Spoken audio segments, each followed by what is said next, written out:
Okay, Boker Tov, everybody. This is class 188. I haven't announced that for a while. We're up to 188. And I called, what did I entitle this class? Tachanun, on the Tachanun of Rosh Chodesh. Of course, there is no Tachanun on Rosh Chodesh. But we're going to talk a little bit. We'll start off, and before we get into Tachanun itself, the comparisons between Tachanun and Hallel, which on the one hand, okay, we'll see in 1 second. And the truth matter, we don't say Tachanun on Rosh Chodesh. We don't even say Tachanun on Erev Rosh Chodesh, like Mincha. Yeah, the minhag, the same. I know not all shuls do this, but when you say Tachanun at Mincha, so the Mincha before Rosh Chodesh, you don't say we don't say Tachanun.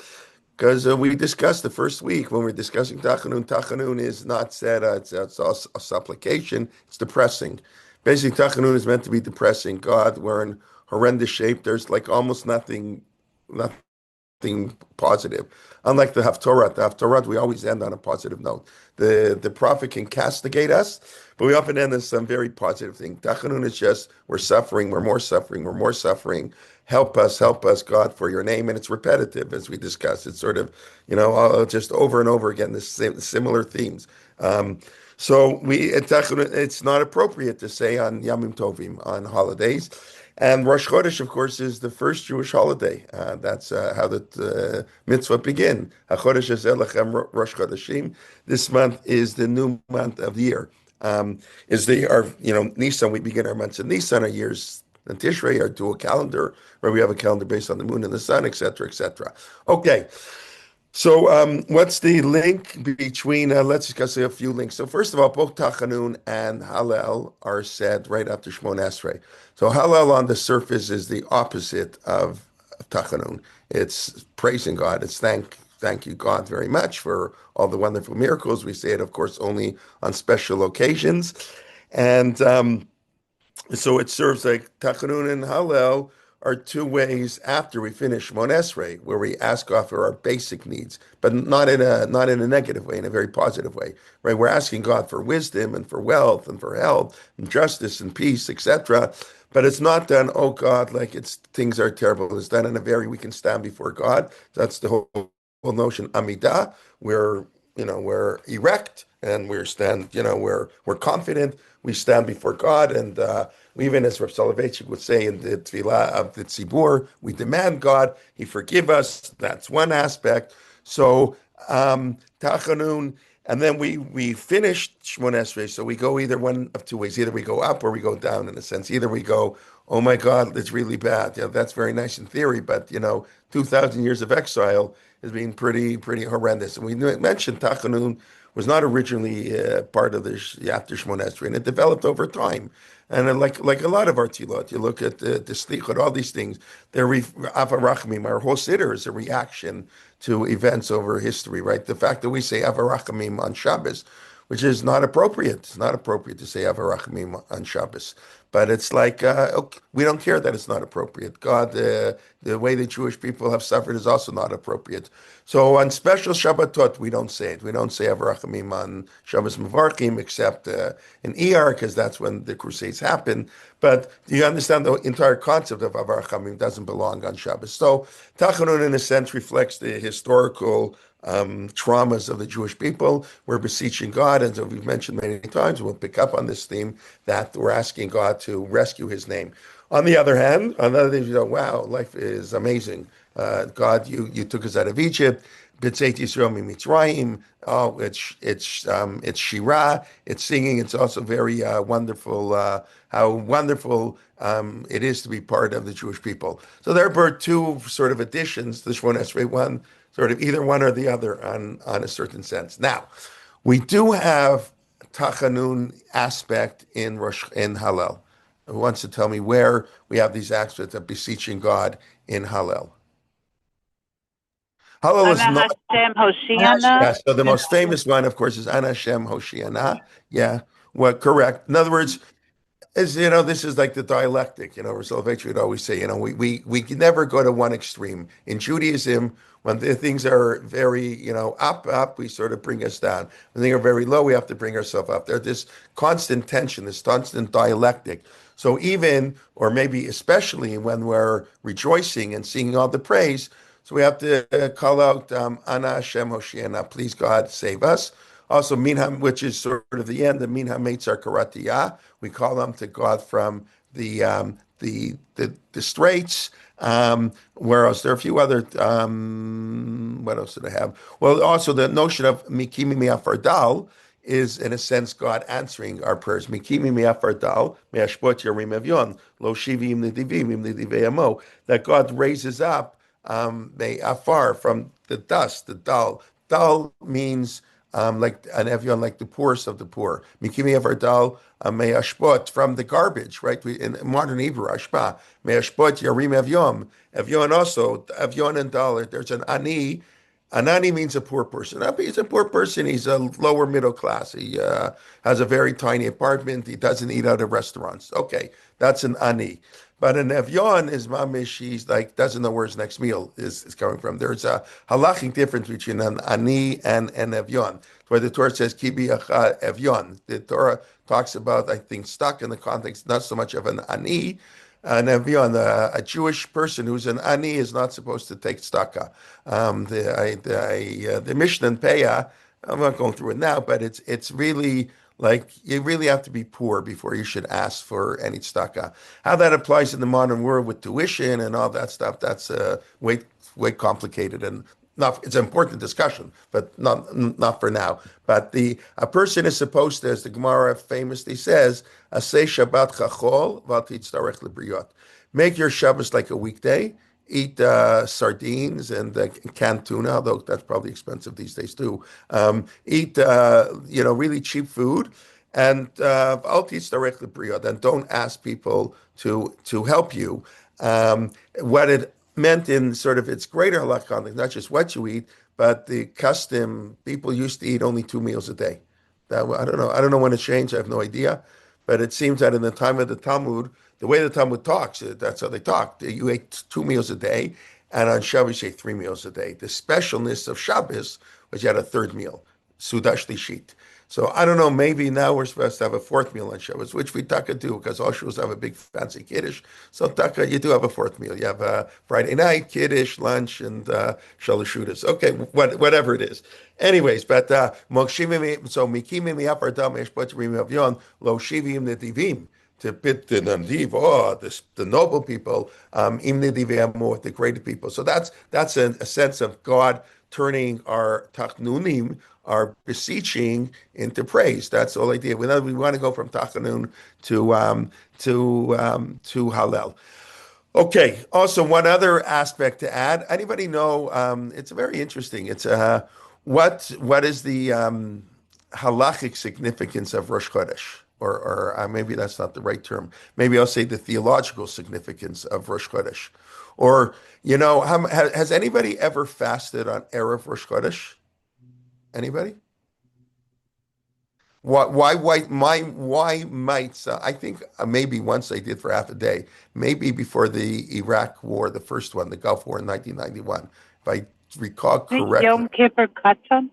Right, Yom Kippur Katan. So Erev Rosh Chodesh is known as Yom Kippur Katan. It's so not in vogue today because the fasting doesn't speak to us. Right, in the Middle Ages, you sinned, you fasted on Mondays and Thursdays. People didn't eat so much. So, the difference between, it wasn't like today.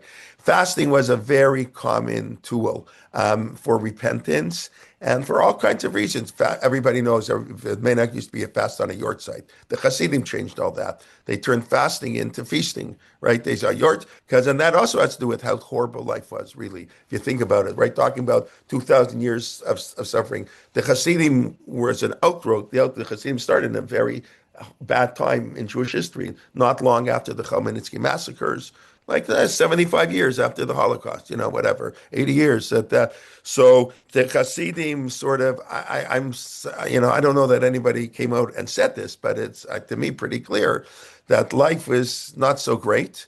And death, in a sense, is better. I mean, it's not a Jewish idea, but on a certain level. So the person who's in Shemayim, is Yortzeit, he has an Aliyah. The Shema should go up. So we eat, we make a kiddush, but that's not the traditional way.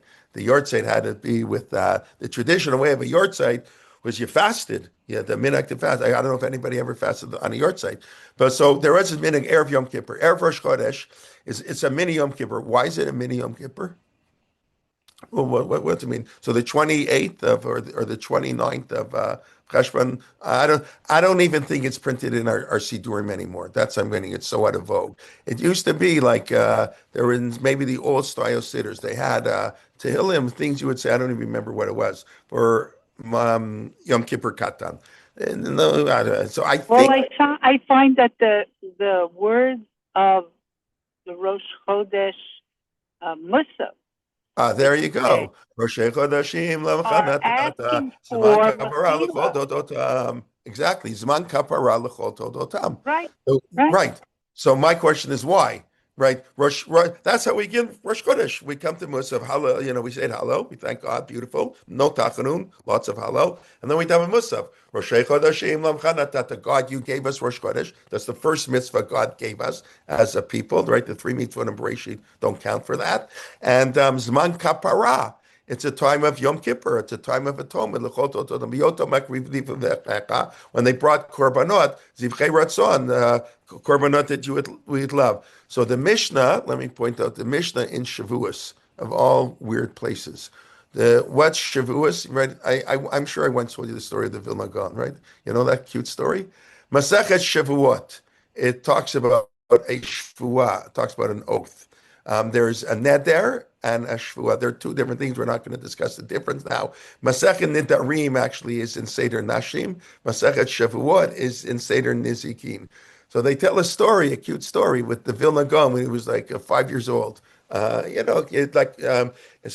he on the second day of Pesach he pulled out a Masechet Shavuos. And he says he's going to learn Shavuos before Shavuos. There's Pesachim and Rosh Hashanah and Sukkot. All the holidays have their own tractate in the Talmud.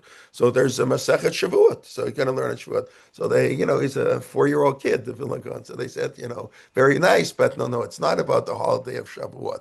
It's about a Shavuot. It's about an oath. So the Vilna Gaon, says, well, wait, think I don't know that? Of course I know that. I mean, he says, but mushba ba'omek mihar Sinai. The Talmud has an expression. We took an oath at Mount Sinai, the Jewish people, to observe the Torah. So there's nothing more appropriate to learn before Masechet Shavuot except about the Shvuah, the oath. That's what Shavuos is about, taking the oath. And then he noted that Masechet Shavuot is 49 blot. The traditional way we printed that's a goyish thing, right? Daniel Baumberg, the non-Jew, decided that, but still, Mina Shemayim, from the heavens. So it'd be 49 pages. Okay, so Masechet Shavuot, that's before Daf Yomi. He said that's the precursor to Daf Yomi, 49 pages, and of course, who knows? This is really true. We all know. Who cares? But they don't say stories like that about me. I can guarantee you that. Okay, so in Masechet Shavuot, the Masechet begins. It's really weird. It talks about Tuma v'Tahara. Just let me show you inside.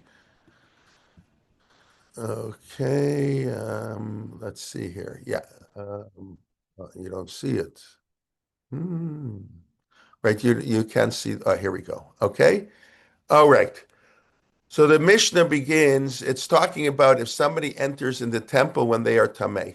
Somebody came into the temple precincts. They went to the funeral 2 days before, and they came in contact with, they were in the same room as a dead body, whatever, or they didn't know they were tameh. That's really the case here. And they went to the Beit HaMikdash. So the Mishnah um, says like this. She'ein ba yediyah lo betchila v'lo b'sof. We're not going to go. If a person didn't, he never knew he was tamei, and he never found out later. Sometimes he didn't know, and somebody tells him, so he brings a korban olaviori. He brings a different korban. So the Mishnah says, She'irei regalim v'seirei Rosh Chodesh mechaprim. So on every Rosh Chodesh, and every holiday, we bring a se'iri zi mechat lechatat. We discussed, because Yosef, they dipped the blood, the coat in blood, in a se'ir, and that's how we ended up in Egypt. So the se'ir, always on a yontiv, we still bring a sin offering. So the sin offering on this sin offering on Rosh Chodesh and the holidays atones for entering into the Beit HaMikdash when you were Tameh and you didn't realize it. Very good. So we have to, what's the connection? And then the next Mishnah has a slightly different analysis. Rav Shimon Yehuda Omeri says slightly different. A person who's tahor, he ate mistakenly, he ate something that's tameh, etc., etc. So, what exactly is the connection between Rosh Chodesh and and uh, and entering the Beit Hamikdash tameh? So, I don't exactly know. So that's I hope somebody here can tell me that because I thought of that. I only, like I told you, Chazar Shetz is great. I love Chazar Shetz on Friday because I always think of new things as I think about the shir. What I'm giving, maybe. I'm not focusing on every word the chazan is repeating, So I just thought of that as a daven musaf, Sir Rosh Chodeshim. Why is the seir like? What's the connection between the sin offering and entering the Beit Hamikdash? So I have to think about it more. I didn't have so much time, but if anybody has a suggestion, I would love to hear. But it has to do with, of course, not paying attention to being, making not being basically carelessness. I wasn't, no, I didn't notice that I didn't pay attention We to my, weren't mindful.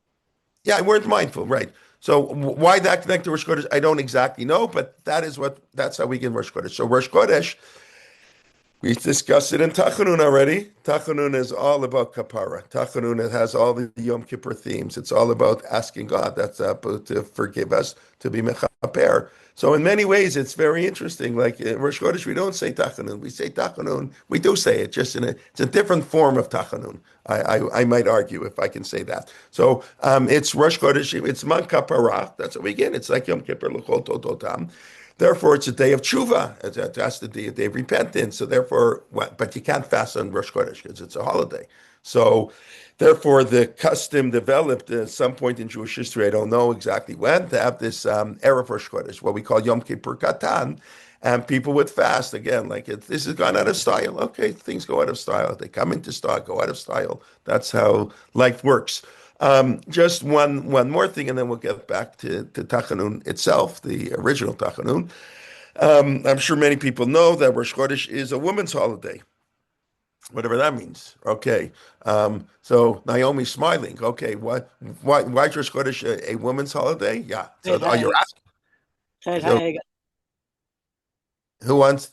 Uh, Seit Heigel. Because we didn't. yeah. So that's the midrash, right? The Cheda Egel. It's also a little bit interesting what the meaning is. That the woman didn't sin at Chodesh. So I don't know if that's even true. I mean, I mean, if you look in the psukim, I don't know. Do you get didn't the woman, didn't I get to these Mezahab? I have to look in the psukim now. It I says don't know. the men took in his Mesahav that Aaron said, "Give it," and the verb, the way it's used, it's like the men took it against their will, took it from them. Yeah, I mean that's very. I'm not saying. I mean whatever. I mean we're not analyzing the psukim here, but I don't know that that's the pshat in the psukim. I didn't look at it carefully. There's only so long in Chazar shots, So when I didn't look at it carefully. You don't get the impression from reading Chet Egel that the woman didn't sin. There's also midrash the woman didn't sin at Chet Hamarakli, but be that as it may. And you have to, and if not, whenever that happens, there's sort of a conflict between the pshat and the drush. I mean, take this week's parsha. Esav is not a bad guy in the Chumash. He's for sure not a bad guy. Well, what's bad about Esav? He's a hunter, okay? Yes, he's a hunter. Big deal. I mean, he was wronged. I mean, that's a simple pshat. But Medrash does that a lot. I mean, and we know it did. And Chazal even say Esav was very good at Kivud Av Aim. Rashi always likes to turn it into like, no, Esav is terrible. Like the Midrashim, and Rashi follows this very much, will turn, they'll take the gray and turn it into black and white. But I think Rashi expected you to know that that's what he's doing. That's not the pshat. That's a midrashic way of looking. As the Medrash doesn't care about Yaakov and Esav. The Medrash cares about Bnei Yaakov, Bnei Yisrael, and Bnei Esav. The Medrash is not looking at individual people. It's looking at the founder of the Jewish people and our enemies. So they're portraying it that way. But it's a very important point people don't realize. So the Medrash has a totally different goal. Their purpose is different. When we learn Pshat, Esav not such a bad guy, and that's true. And Midrashim do that a lot. They take somebody. We know the avodat faults, and this. I mean, the Ramban will point them out, but the Midrashim often portray a very, positive or very negative thing. So, be that as it may, there is this notion that the woman did not sin at the Cheder Egel, and therefore they were rewarded with Rosh Chodesh. What's the connection? Oh. Rashi had it in for Esav. Okay, yeah, all right, fine. What's the connection? So they didn't sin. Okay, they didn't sin at the golden calf. So why did they get Rosh Chodesh? Well, what's that have to do with anything? So it probably has to do, the way I've always understood it, it has to do with timing. What I mean, I believe Hello, Rashi is excuse me. also. I'm sorry. I always think that Rosh Chodesh is a monthly. It's a cyclical, Right, and but that's women not are related very to Cheder Egel. connected No, to 100%. Right. to a cycle. Right. If you asked me why is Rosh Chodesh a woman's holiday, I wouldn't say Cheder Egel. If I didn't know anything, and I knew a little bit, I would say, well, the monthly cycle is perfect. The monthly cycle moon perfectly fits the monthly cycle of the woman, the biological makeup of the woman. So it goes together. This idea, the sense of the time. What does Cheder Egel have to do with anything? I don't need Cheder Egel. I just can say the rhythm of the month is why Rosh Chodesh is a woman's holiday. Beautiful. So what are we throwing in with the Cheder Egel? Like, so why do we need that? Why do we need that explanation at all? So I think it's because Rashi, I believe, quotes this. What was Cheder Egel? It was a miscalculation of time, right? Moshe says he's going up for 40 days, and when does the 40-day start? He meant it to start the next day, and they started that day. So he didn't come back. They were a day behind. And isn't that how they explain? Aaron was trying to delay the people. He didn't think they'd come back so fast with all. You think if the wife with protest taking the gold, they couldn't have gotten it so easily. But whatever it is, so he was hoping to delay, and then Moshe would come back, but it didn't work, and they built the golden calf. So it has to do with the miscalculation of time. Again, it's getting into the cycle of woman and appreciation of time. Rosh Chodesh is the monthly cycle, and therefore the Cheder Egel was a sin of mistiming. That was the sin of the timing is everything. Timing is everything. And that could, of course, be why, I don't know exactly what the connection is, but we all know that women are exempt from mitzvot seishes mangrama. We have no idea why. We have, I mean, the Gemara derives it from verses in the Torah, which there's no reason you have to derive the verses the way the rabbis do. I mean, through a lot of drushes they could have, but the Chazal derived the verses to mean a particular interpretation. That the way Tefillin is written and whatever, the whole thing, and Talmud Torah, it's in Kiddushin that women are exempt. But there's no, we've discussed it before, nobody has a good explanation why. Because, no, first of all, because you have to account for the many exceptions to the rule. If it was a blanket rule, maybe we could explain it better, but there's so many exceptions. Matzah, Hanukkah, Purim, Kiddush, everything's an exception to the rule. So it's a next. No, there's been no explanation. I think a number of months back I may have put in the chat box Saul Berman's article in Tradition many years ago, like a 40 page article where he tried to explain it. And the most famous explanation that you were probably taught in high school in Beis Yaakov or maybe wherever, even maybe in Ramaz, whatever, or SAR, that's from the Abu Draham. The women are too busy, and the way the Abu Draham says it, he doesn't exactly say it that way. The way he says it is that a woman has to serve her husband. And if it's, she has to go she has to go to Minyan in the morning. So who's going to make her husband breakfast?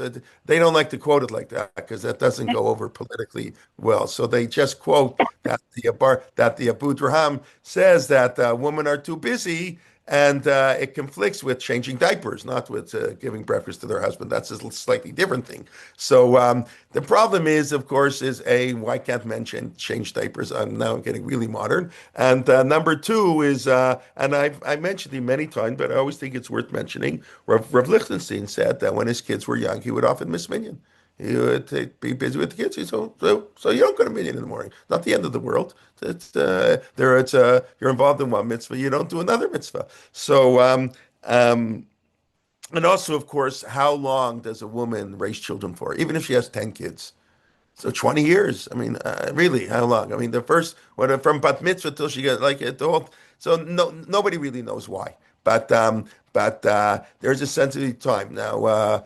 By the okay, yeah. Anyway, so right, and that we mentioned there are very modern, views out there that a woman can obligate herself in mitzvah station. If a woman accepts the obligation, which women basically have, like to hear shofar. I never heard of a woman who doesn't hear shofar. And the halacha allows a man to go to a woman's house, like a single woman or whatever, an elderly woman who can't come to shul and blow the shofar again for her with a bracha. It's pretty wild. Woman's not even obligated to hear shofar. So, but some people take that acceptance and further step and therefore say a woman can actually blow shofar on behalf of men. That once a woman obligates her, she's on the same level of men. That's not traditionally accepted, but maybe when we have a Sanhedrin, that will be accepted. I don't know. Anyways, okay. So that's a little bit about Rosh Chodesh, the sensitive time. But I just found it interesting that the fact that we both say both Hallel and Tachanun immediately after Shmon Esrei already tells you they're both connected. There are two different ways to respond to Shmon Esrei, either with greater beseeching, it's God really help us. What we said in Shemona is enough, or God, thank you very much. Modim, thank you. We're going to sing the praises of Hallel. But even within Hallel, we have notions of beseeching, Mina Meitzar Karatiyah, and Ana Hashem Hoshiana. And of course, Rosh Chodesh, in essence, is a day of kapara, a day of tefillah, of tachnunim, of beseeching, which is exactly what tachanun is. So I never thought of Hallel like this before until last night when I was thinking about this, or 2 days ago. And I thank you guys all the time for coming because it's really true. Because I have to prepare this year is why I learned so much. But I don't know if that's we never would, like, nobody would ever think of Hallel and Tachanun to be related. But I really think there's probably more than what I just said. Okay, but let's pick up back into Tachanun itself, even though it is Rosh Chodesh. But since Rosh Chodesh also has Tachanunim, we're allowed to learn about it on Rosh Chodesh. And next month there is no Erev, there's no Yom Kippur Katan, because in Kislev, the last day of Kislev is always Hanukkah. I was just thinking, I remember last year we had this, Rosh, we're not going to have it this year because Rosh Chodesh is on Shabbos Hanukkah this year. We're going to have 3 Sifrei Torah. So Rosh Chodesh is Shabbos Sunday, I believe, of Hanukkah. But when Rosh Chodesh is in the middle of the week, and Shabbos Mevarchim is on Hanukkah. It's like sometimes usually Shabbos Mevarchim will be on Hanukkah. It's only because it's on the next Shabbos. So Hanukkah doesn't start till Sunday night. So Rosh Chodesh Kislev, Shabbos Mevarchim, is the only time you can have Shabbos Mevarchim and Hallel at the same time. I don't know if that means anything, but I only say that last year because I wanted to go daven and shul with a chazan. I said, okay, the only time you can hear both Shabbos Mevarchim and Hallel, that's like 2 chazanish things, would be on Rosh Chodesh Kislev. But last year it happened to be on Christmas. So the one chazan in Toronto at an Orthodox shul, Toronto used to have big chazanim, not anymore. What can I say? And he was away. It's Christmas break. In New York, I don't think it's the same way as it is in Toronto. In Toronto, the whole city closes down pretty much between Christmas and New Year's. We got Boxing Day, and all the modern Orthodox schools, and even the right-wing schools used to, not anymore, they changed. But all the modern Orthodox schools and the non-Orthodox schools, they all have off. We all get off 2 weeks between Christmas, a little before Christmas and a little after New Year's. That's that's the way it works here. What can I say? Okay, let's get back to Tachanun. So we're up to, I didn't have a chance to look in the Kli Yakar. I'm sorry, whoever, I forget who told me last week, the Kli Yakar always says Habetna. But I just want to pick up on one point that I forgot to mention. we've mentioned that so much of Tachanun is saying to God, for your name, and it really looks bad when the Jewish people suffer. It's bad on God. So we have here. Let me just share my screen, and then let me show you what just something that again you don't really realize. Not such a big deal, but I think it's important to point out. Here we are. So we said last week, we were discussing Lama Yamru Bamim Aye Elohim. Why is God Chus Salamecha have pity on us? We did towards the end of last week's class, I believe.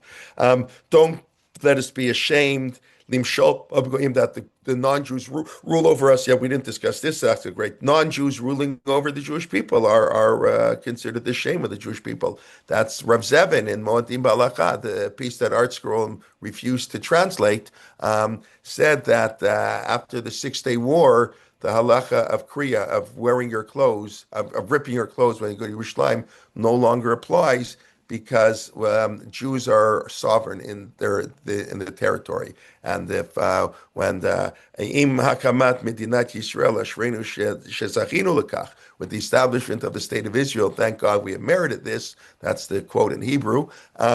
Therefore, the laws of ripping your clothes do no longer apply. But when goyim rule over us, that we have to rip our clothes is terrible. There's a machloket. I don't know it's a machloket exactly, but I don't think so many people do this. But according to many people, while it's generally agreed, you don't. It used to be the halacha you have to rip your clothes 3 times. You had to rip your clothes when you came to Arei Yehuda.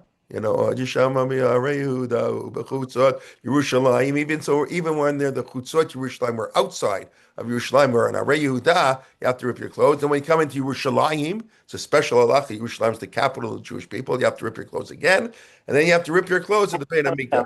Again, we don't feel this, especially thank God with the state of Israel. But the Jews used to mourn a lot for the destruction of the temple, Tisha B'av, everything. So you rip the clothes 2 times. So I think, at least in the world I live in, I think pretty much everybody agrees that you don't have to rip your clothes, neither in Yerushalayim or Kal V'chomer for Arei Yehuda. But what about the Beit HaMikdash? So that already, Rav Soloveitchik, I think Rav Soloveitchik may disagree on the Yerushalayim thing, but that's not for now. But the Beit HaMikdash, there's no Beit HaMikdash. That can't say. And it's not even clear that Israel rules over the Beit HaMikdash. They gave it to the Waqf. I don't know, I want to get into politics. But so many poskim say that a Jew should still, when they go to the Kotel, do Kriya. Rav Kook, if I'm not mistaken, Rav Tzvi Huda Kook, Rav Avram Yitzchak's son, who was alive after the 6 Day War, so he ruled that you don't have to rip kriya even in the Makom Hamikdash, as far as I know. But anyways, that idea that the goyim rule over us, that's to say Tachanun over. That's a terrible thing. I mean, hopefully they're nice, and I assume this is also more in the land of Israel. I mean, in America, the goyim are supposed to rule over us. In Canada, that's what it means. We're living in the galut, and we have to pray for them. We want the country to go well, and even the czar they used to pray for, right? Not just the fiddler on the roofway, stay away from us. But we know when there's anarchy, country, look around the world today, and I think you feel safer walking around the street in China than you do in Lebanon or something, Iraq. Countries that have no strong government. It's horrendous. Even if countries are evil, but if they work with the iron fist, okay, you can it's okay. Anyways, it's okay in terms of life isn't anarchy. Anyway, so that's one thing. Limshol bam goyim is God should have mercy on us, that the Jewish people should rule in the individual. Again, forget the politics, and it had nothing to do with any of that. In an ideal world, obviously for peace, and we're not talking about that. Lama yamru bami maye Elohim. Why should the nation say, "Where's your God"? So when did we say that? We say, why should the nation say? I'm sorry. During the Holocaust. No, no. I'm sorry. Yes, correct. Well, it's now. I mean, Tachanun was said. We did Tachanun was perhaps. I was looking why Tachanun is so repetitive. So I actually did something. I went to Chat GPT last night. I typed into Chat GPT, why is Tachanun so repetitive? So it gave me like a whole thing. It's like it's scary what Chat GPT can do. So of course it's because we discussed it's your beseeching when a person is in pain and suffering. That's what it's supposed to be.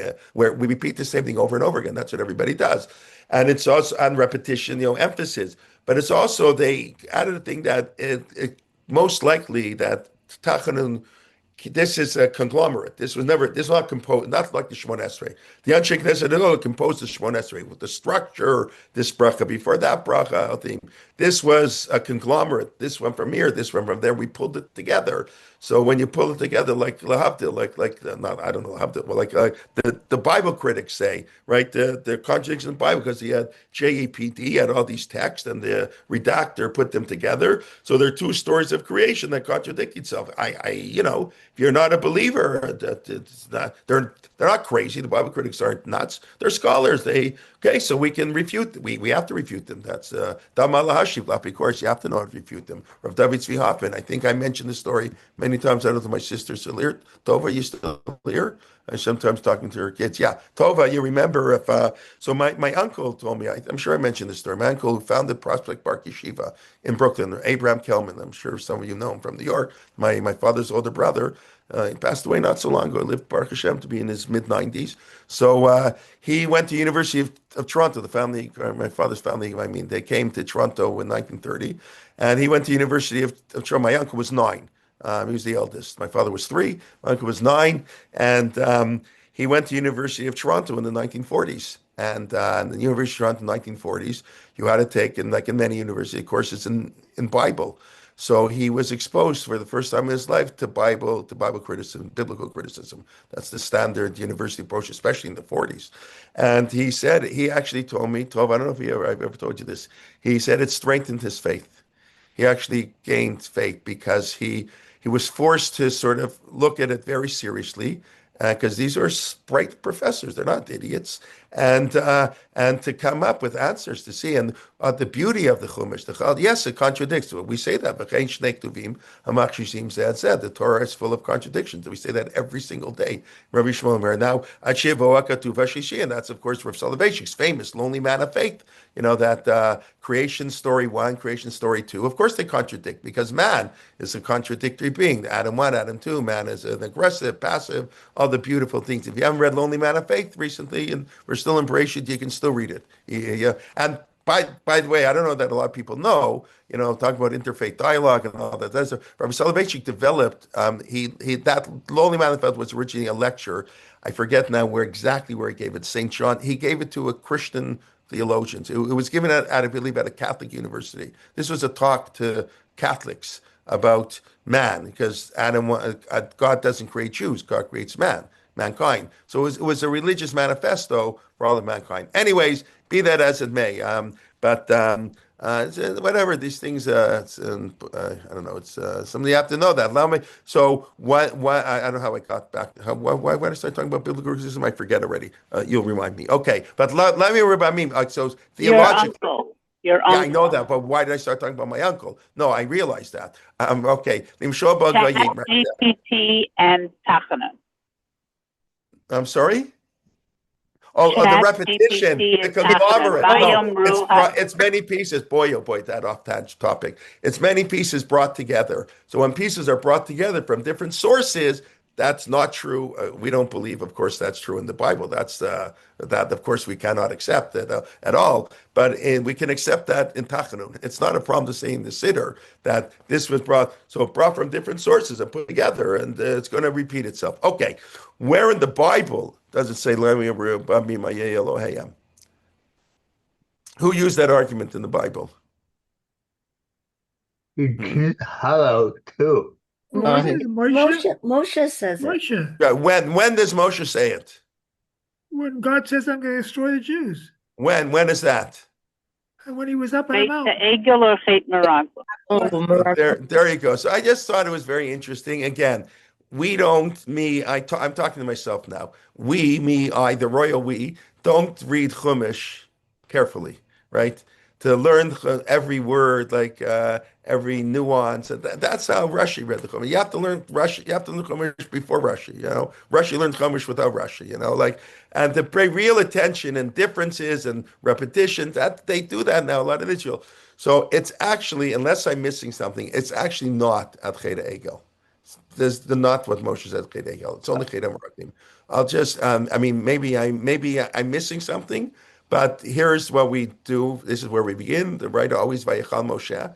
When God is going to destroy the Jewish people, Moshe beseeches God, Lama Yomru, Lama Yechracha. Why should you get mad? Lama Yomru Hamitrim Bira'ah Hotziam Largot Tamarim Elachalotam Pnei Adama. Why should the Egyptians say that God doesn't like us? Doesn't say that God can't take us out. Why should the Egyptians say, God really hates the Jewish people? He wants to kill them in the mountains. And to wipe them out from the earth. We mentioned a few weeks ago, this is one of only two biblical psukim that appear in Tachanun.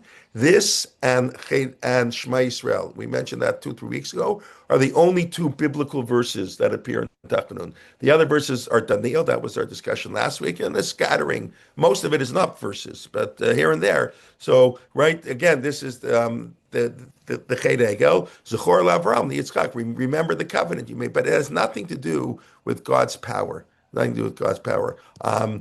Here, God's power is mentioned in Ched HaMeraklim. So after Ched HaMeraklim, Moshe is he invokes really the Yud Gimel Midot. Where does he say that? I don't know exactly, but it's somewhere here. The Egyptians will hear.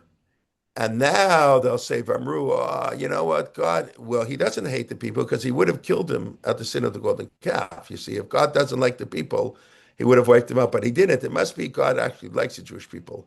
So if he likes the Jewish people, he didn't kill us for the sin of the golden calf. Why doesn't he take us to the land of Israel? Because, you know why? Because he can't. He can't. God is incapable. So you understand, and it makes sense historically if you think about it. That's what I was just thinking. Okay, I don't know why. If the Egyptians cannot say who in Egypt that God isn't powerful. I mean, he just took them out of Egypt. He did 10 plagues. He split the sea. Like they know about that. Vayishma, everybody heard about it. The world is shaking. Az Yashir, Moshe. So the only reason God is going to kill us is because he doesn't like us. He took it like that. But yeah, maybe he's strong enough to go to Israel. He's stronger than the Egyptians. God, but he's not stronger than the nation living in Israel. I don't know. Just that's why. God, you better show you're strong. So it's a very different argument. I think we conflate these arguments. So Cheda Meraklim, Cheda Egel. The Cheda Meraklim is nothing to do. It's God made a covenant with the Jewish people. Zechor Lavram Yitzchak Lavdecha. Don't destroy us. Of course, nobody's going to argue like that. You're not strong. You can't do it at this point. I don't know. Maybe I'm just reading too much into it, but I do think it's significant that argument. What will the goyim say in terms of not the power of God? What will the goyim say that he doesn't like the Jewish people? But that's very different from saying God doesn't have any power. So I mentioned at my great nephew's bar mitzvah a couple weeks ago. I asked my nephew if he remembered what I spoke about at his bar mitzvah, which he did, of course. That's right. His bar mitzvah was on Parshat Bahar. So I quoted my uncle, whatever, not a long story. Another uncle of mine, Israel Silverman in Hamilton. So he said that many great events happened on mountains, right? Harei Ararat, Har Akedah, Har Moriah, Har Sinai, Har Carmel. Many of the momentous events in Jewish history happen on mountains because a mountain is climbing, is work. You gotta approach God slowly, step by step. We gotta build up. We're always saying, we're going up. It's a very just interesting thing. Why? Who cares? The mountains. So Moshe says, Lama Yomru Bara'otiam Laharogotam Baharim. He wants to kill them in the mountains. It bothered me. Like, what do you mean he wants to kill them in the mountains? Who cares? And he killed us in the valley. It'd be any different. Like, well, why they killed us in the mountain? I mean, so I said, when Tova, you remember, I won't test you. That you have to climb up the The idea is going on a mountain is the Jewish people were striving for God. Even Cheda Egel, that's why God forgave them. It was misplaced, but it's avodah zarah, it's worship that's went foreign. They wanted a God. They want that. That's very good. They were climbing the mountain. They just took the wrong path. You need help to climb the mountain. You know the people, what do they call it? The Sherpas, what do they call it? People who help you climb Mount Everest, you'll die. I mean, people die anyways climbing Mount Champion. Everest. So yeah, so I think that's love. In other words, if the Jews are in the valley, if the Jews are sinners, okay, we understand God will kill us. We don't have any interest to go higher. But if we're in the mountains, why should God kill us mountain? Okay, again, maybe I'm reading too much into it, but that's okay. It's you can interpret it homiletically, but I do think there's something to it. Okay, let's continue the next paragraph in Tachanun itself. But yeah, so that we didn't mention Lama Yeshu Michor Napecha, Lama Yerukai. Okay, that's in the Chumash. Okay, just interesting in a different arguments. Cheda Meraglim and Cheda Egel had different arguments. Okay, now we did a beit now. So we started here. We just began this week. Ana Melech Hanum Rachum Zechor B'Breit Nebrit and Haptarim. God should remember the covenant of the pieces. We read, I guess, 2 weeks ago, three weeks ago in Lech Lecha.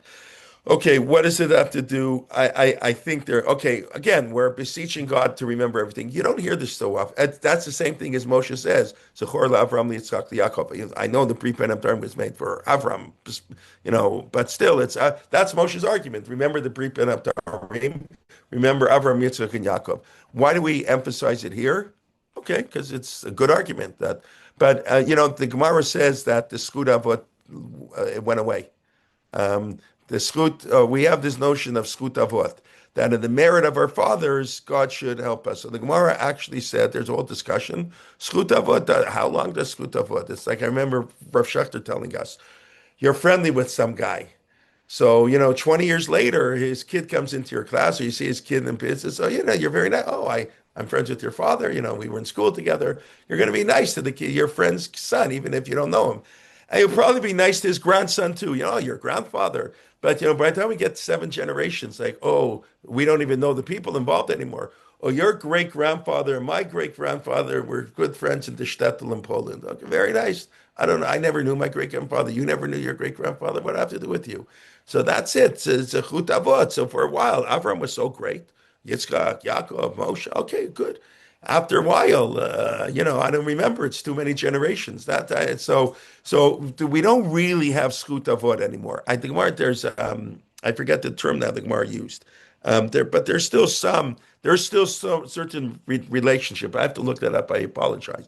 That it's not 100% gone away, but we still invoke it all the time. Whether it technically exists, and that's always true. A parent or somebody can punish you and say X, and don't do this, and you'll do that anyways.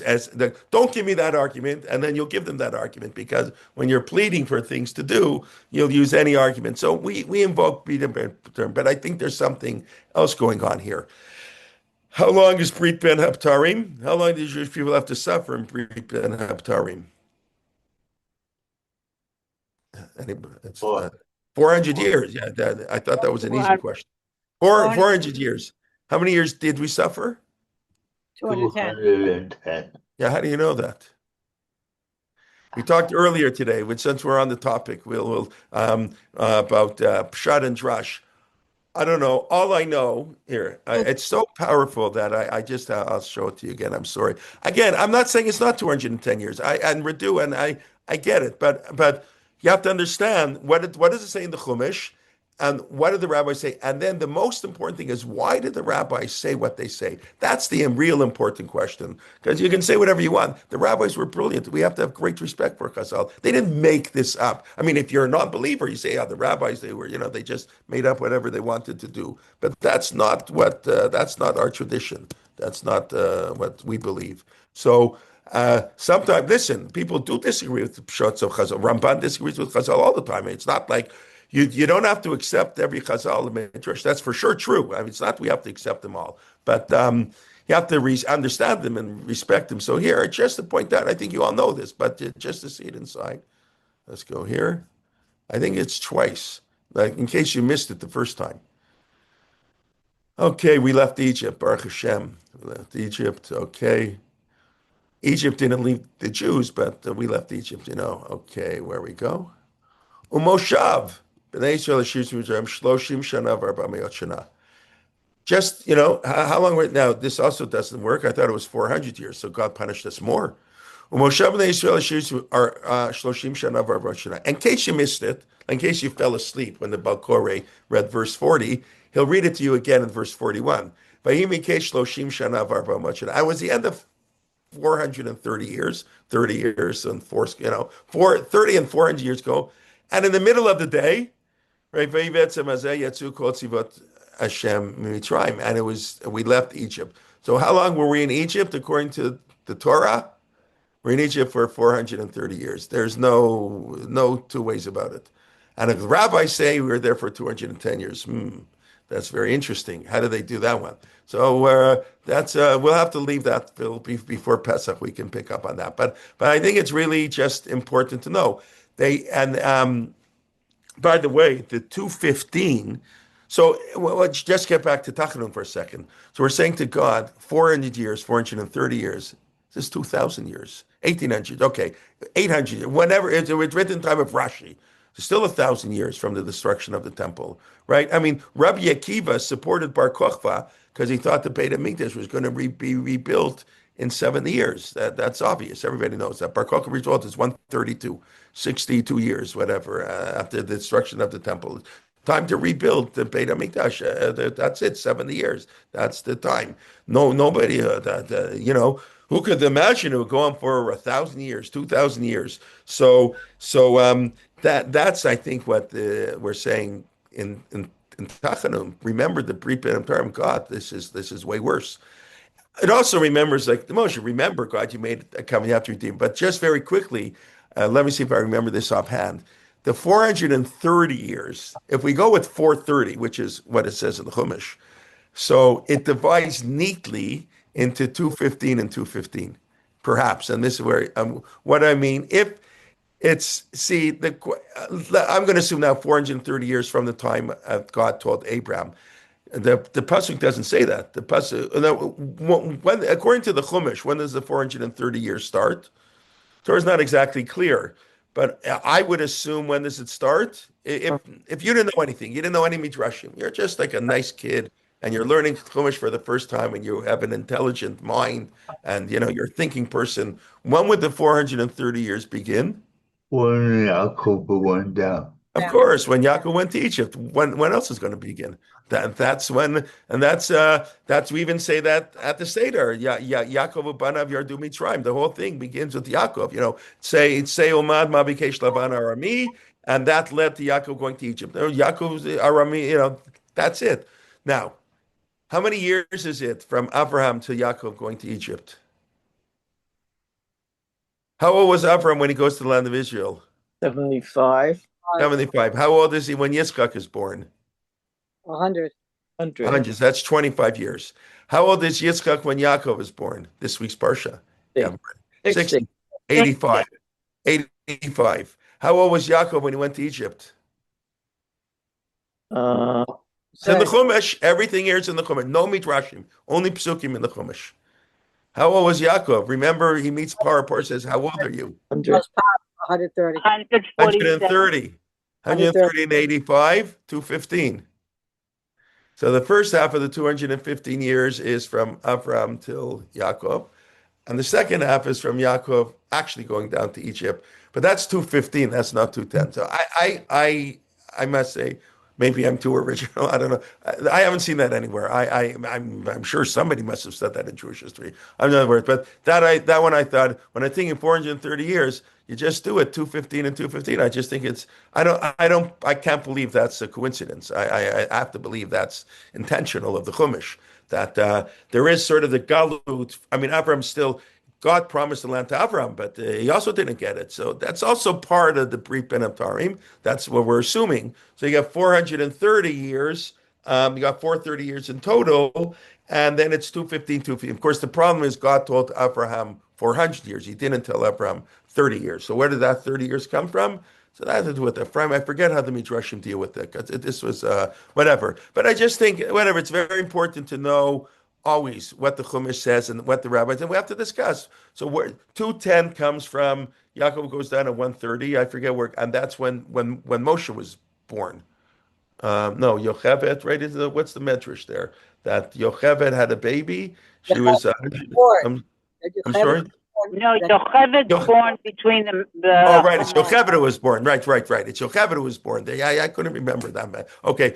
So at 130 years, no, Yocheved, somebody gave birth at 130 and then add to 80. no, Moshe Rabbeinu is 80 years old when he goes down to Egypt. So that's 138, 210. Of course, I don't know how much I should repeat and not repeat, but of course I've told you many, many times, numbers in the Bible are never to be not never, are generally not to be interpreted literally. Usually numbers are manipulated all the time. I know manipulated, that doesn't sound right. That sounds negative. Numbers are rounded, right? I told you it's so obvious.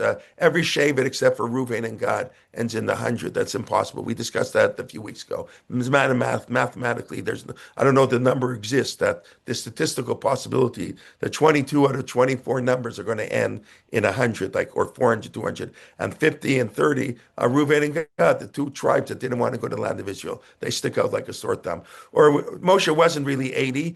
Either Moshe wasn't 80 when he went to Paro, or the Jewish people weren't in the desert for 40 years, or he didn't die at 120. They can't all be true because that leaves zero time for the 10 plagues. These 80 and 40, but we know 40 is a transformative number for it. So the Torah's always using numbers. So that's why, like, you don't get excited. 210, 215. Who cares? The Torah has different messages with different numbers. So Torah always uses numbers in a way that aren't necessarily accurate. And that's why it's very hard. Rabbinic chronology, biblical chronology is often a little bit difficult because the rabbis will, like, it's 480 years from the time we left Egypt till we built the Beit HaMikdash. It also doesn't sound like, it's too coincidental. 12 times 40, the 12 Shvatim, 40 years in the desert, or there's 70 and 12 trees, when they come to wherever after they leave Egypt. So numbers are used all the time to give ideas. What's an exception? Probably, I'm guessing Sarah lived to be 127. I'm pretty sure Sarah lived to be 120 because otherwise she would have died. Like see, Yitzchak lives to be 180. L'chaim. Abraham should live to be 180, but he died early. The Medrash says so he wouldn't see Esav go to his way. But that's a Medrash. That's Rashi. That's a whole different thing, right? Numbers. Yaakov died 147. The Medrash says he was supposed to live to 180. There are 33 words in the discussion between Par and Yaakov. He was punished. I've had a terrible life. I said, yeah, terrible life. Okay, you can die young. I'm going to take a year off for everything. So numbers are always used in different ways. So, and even the 127 may not be accurate for some, or that or Esther, because what does Rabbi Akiva say in the Midrash? You know that Midrash? I love the Midrash. This one. Rabbi Akiva is giving a shiur. And what are the students doing? sleeping. Sleeping. What else is there to do when somebody teaches? They're boring. They're sleeping. They're dozing. That's so beautiful. Even Rabbi Akiva. Rabbi Akiva is teaching, and the students are dozing off. And he bangs on the table, and he said, "Do you know why Esther ruled over 127 provinces? Because Sarah lived to be 127 years old." Now go figure that one out.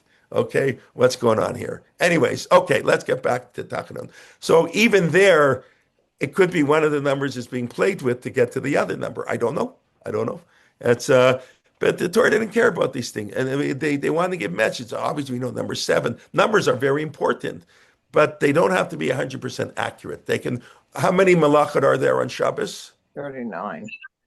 Yeah, what does the Mishnah say? Anybody? The 7th parak in Shabbos says it's very funny. You don't get the 39 melachot till the 7th parak in Masechet Shabbos. Really weird. Anyways, not for now. The first 6 chapters all about carrying. And then 7th chapter it's not 39. It's arba'im chaser echad. It's 40 less 1. 40 less 1. 39. No, 40 less 1. Because 40 is an important number. Yeah, and apparently, as I say this thought popped into my head. So tell me if I'm crazy. 40 is a number of transformation, right? We're not allowed to. They didn't want to use 40 things you can't do on Shabbat means that's it. Everything stops. 40 is to, right, 40 years in a generation, 40 days to get the Torah. I don't know. So 40, if I don't do 40 malachot on Shabbos, that's it. I'm like, the word comes in. No, we create on Shabbos, just a different form of creation. We have one thing between third and half hour. I don't know, but it's very funny. It says 40 less one. How many malchus do we get? How many malchut? In theory, when we gave lashes, how many lashes does one get? Arba'im minus one. 40 less one. 40 less one. So you see clearly the rabbis wanted the number. And that's where the rabbis say something really cool, how great the rabbis are. Why are the rabbis great? The Gemara says, why are the rabbis great? Because the Torah says, this is Gemara in Makkah, it's an amazing Gemara. If you take the Gemara just on its surface, what it says, Gemara says the rabbis are great. Because it says in the Torah, Arbim Yakenu. The Torah does say 40. The Torah says you give 40 malchut. It does not say 40 less one. It says 40. The Torah never tells us how many malachot on Shabbos. That we don't have a clue. That's all by the rabbis. And there are different opinions, by the way. But 40 malchot, that's in the Torah. So the Torah says 40, and the rabbi said 39. The rabbis are great. The Torah wants you to suffer more. I remember J.J. Schechter telling us the rabbi's job to make it a little less suffering. 40 to 30, you're still getting hit 39 times. It's still not pleasant. It's less than 40. That's also great. That's the greatness of the rabbis. That the Torah says we're going to hit you 40 times. The rabbis came up with some way to make 40, 39. It's an amazing Mara.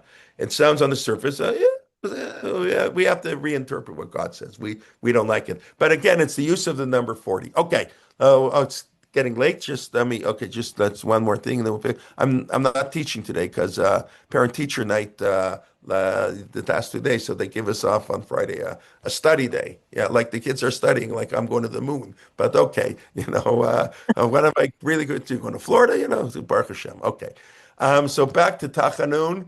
Okay, so that's it. So just to finish this sentence, Alamelech got a pity.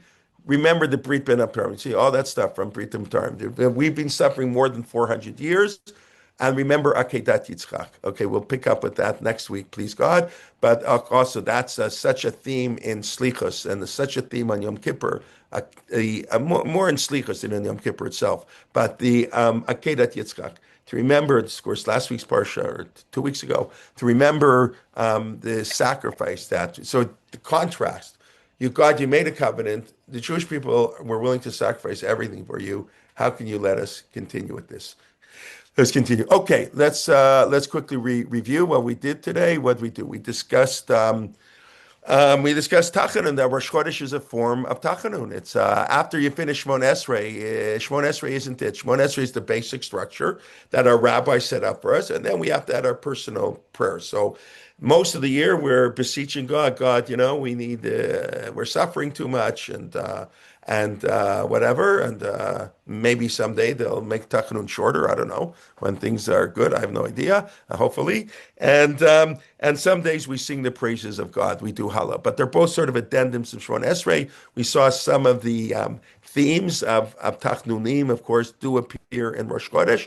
Rosh Chodesh, Yomina Meitzar, and An Hashem, and Rosh Chodesh, of course, is a day of kapara, and that's how V'hu Rachum Yechaver Avon.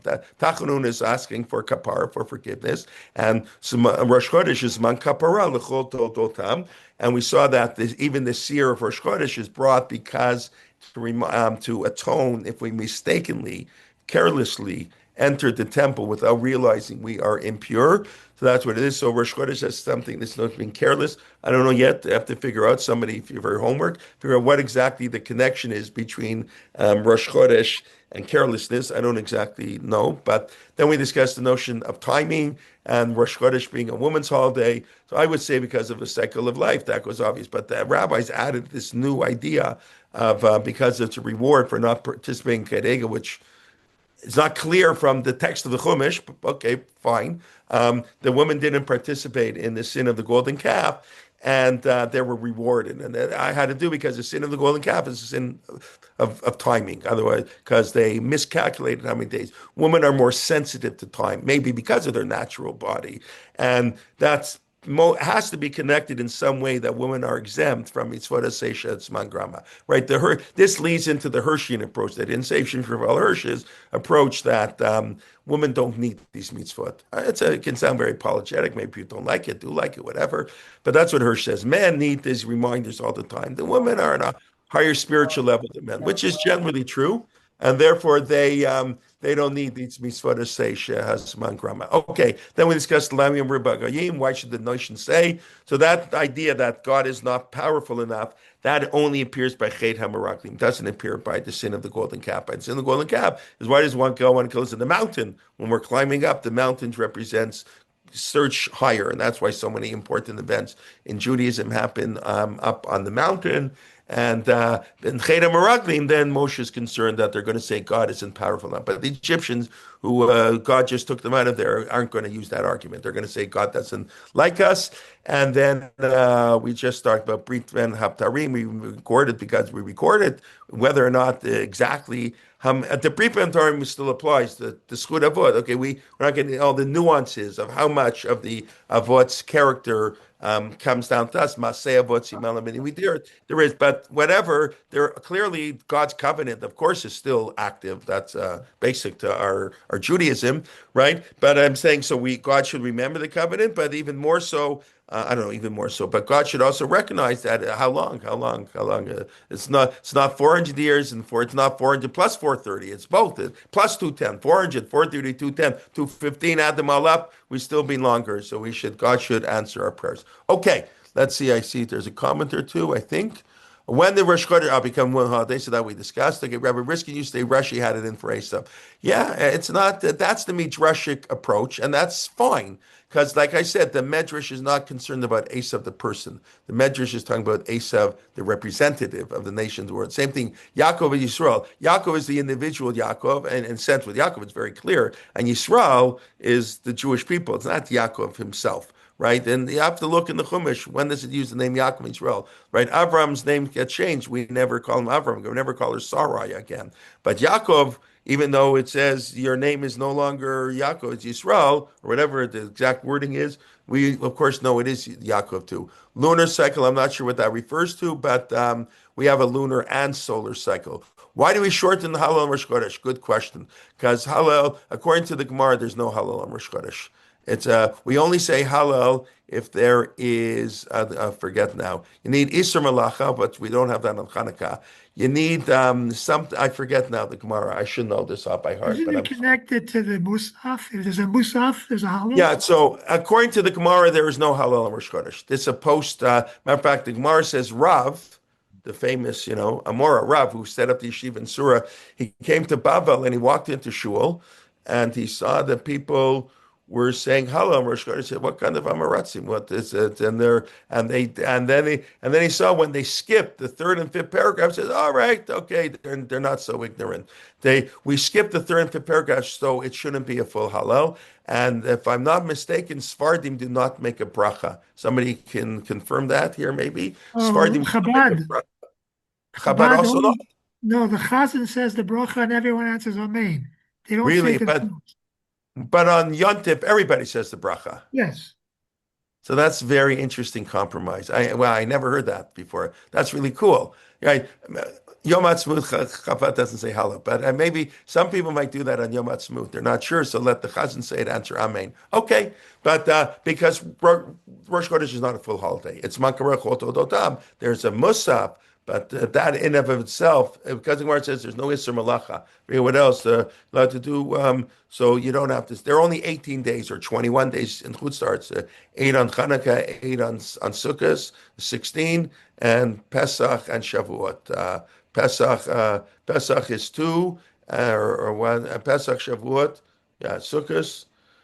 Well, it's 9 days in Chutz starts. 9 days, and 8 days of Chanukah, and then Pesach and Shavuos. That's it for Hallel. So we have a minhag to say it on Rosh Chodesh, but that's thing. Okay. Lori Resnick did amazing shirim. No, not Lori Resnick. Lori Novak. No. Larry Novak. Yeah. Larry Novak did a whole series for a whole year, about 30 shiurim. A couple of them were given by her friends, right? But right on woman and shofar, correct on all this stuff. I can go look for it on the website in a moment. Type in Lori Novak's name or go to past programs. It was probably about 4 years ago, 3, 4 years ago. She founded Diracheha. Diracheha is the sort of it's all about woman and mitzvot, and they discuss all these questions. But I remember discussing it. I don't think she has a complete explanation for why mitzvot to say women are exempt. But yeah, she discussed all the big issues: women in tefillin, women in tzitzis, women in mitzvah, all the big things, right? But the exemption from women, Morris, from mitzvot is probably very much based on the traditional Middle Eastern view of women. Yeah, of course, restricted being uneducated. That is for sure true. I mean, people don't realize how progressive they read sometimes statements in the Rambam, and the Rambam says things about that we today may even cringe a little bit. They were so progressive in his time; it's unbelievable. The role of women, I tell all the time, 100 year. When did the American woman get the right to vote? I don't know. What year did the American woman get the right to vote? Anybody know? 1919. 1919. That's 106 years ago. It's a joke. Maybe you knew people who were born before 1906. They couldn't vote. Unbelievable. Are you crazy? I always tell people the first woman rabbi in North America. There was one woman rabbi in Europe, Regina Jones. But there's the first woman rabbi in America was when? Not till 1972 in the Reform movement. I forget her name now, but whatever. Can you imagine? The Reform movement had no woman rabbis, and when they didn't keep kosher, they didn't do anything. They who knows what that no a woman rabbi. And I think I mentioned to you that we in Berlin we were in the Reform shul. I mean, it has a mechitza still. That in Europe, of course, a mechitza is an American thing, or a non-mechitza. The family that prays together stays together. That's a very American. And in Europe, the traditional, even the shuls that would be considered by many non-traditional, not Orthodox, have mechitzot. It's unbelievable. So we think of it. We live. Maybe it's good. I'm not saying bad, but we live where women, Baruch Hashem, women can become doctors, lawyers, everything. So obviously they're going to start saying, well, why can't I become a rabbi? And why can't I put on tefillin? And maybe I should be the Baltokeya. Okay, maybe I can say Kaddish now. So something you say, great, it's great. You say Kaddish, fantastic. Well, why shouldn't the woman go to shul for 11 months to say Kaddish or whatever? And it's not so simple. And we're women's vote was ratified in 1920. Okay, and in Canada, I believe it's 1924 to 1940s. And by the way, Rav Avraham Yitzchak HaKohen Cook, the first chief rabbi, mentioned his son about ripping Kriya. Women can't vote. He forbade. That was a big debate with the Yishuv. I mean, today, imagine that if the Haredim would say women can't vote, they would never say it. They would lose half their seats, right? Right. But when the woman, a woman voting, what can a woman vote? So we've come a long way, and the question is, how does that impact on halacha? And we're struggling with that issue. We're struggling, but you should know, people. There are many people acting l'shem shamayim, doing different approaches. Some want to preserve the old-fashioned style. Beis Yaakov was a revolution in its time. Today, where I live, Beis Yaakov is considered not modern at all, very unprogressive. They very restrict what women can learn, women can do. But at the time, it was revolutionary. So, things change. What's good and bad, I don't know. Okay, enough of my pontification and ideas. But I think it is important to realize that right, what Moore's saying is 100% true, that the woman's role today is unbelievable, limited in Arab society. Okay, Shabbat Shalom, everybody. Chodesh Tov. And okay, please God, we'll see you next week. See you Sunday, Rabbi Leiptak, all our classes during the week. And thank you very much. Bye-bye. Shabbos. Shabbos.